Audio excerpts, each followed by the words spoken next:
ଗଛରେ ପିଟି ହେଲା ବୋଲେରୋ, ଜଣେ ମହିଳା ମୃତ, 4 ଗୁରୁତର।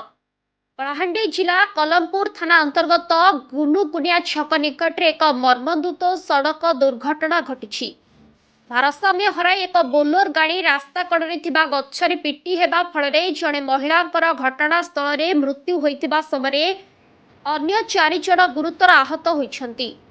ସୂଚନା ଅନୁଯାୟୀ ପାହାନ୍ତିଆରୁ ଜୟପାଟଣା ଥାନା ଅନ୍ତର୍ଗତ ମଙ୍ଗଳପୁର ଗ୍ରାମର 5 ଲୋକ ବୋଲେରୋ ଯୋଗେ ଏକ ବିବାହ ଉତ୍ସବରେ ଯୋଗଦେଇ ନିଜ ଗାଁକୁ ଫେରୁଥିଲେ। ତେବେ ଗୁନୁଗୁନିଆ ଛକ ନିକଟରେ ଚାଳକ ଗାଡ଼ିଟିରୁ ନିୟନ୍ତ୍ରଣ ହରାଇବାରୁ ଏହା ସିଧାସଳଖ ରାସ୍ତା କଡ଼ରେ ଥିବା ଏକ ଗଛରେ ପିଟି ହୋଇଥିଲା। ଗୁରୁତର ହୋଇଥିବା 4 ଜଣଙ୍କୁ ସ୍ଥାନୀୟ ଲୋକଙ୍କ ସହାୟତାରେ ଉଦ୍ଧାର କରାଯାଇ ଜୁନାଗଡ଼ ଗୋଷ୍ଠୀ ସ୍ୱାସ୍ଥ୍ୟ କେନ୍ଦ୍ରରେ ଭର୍ତ୍ତି କରାଯାଇଛି।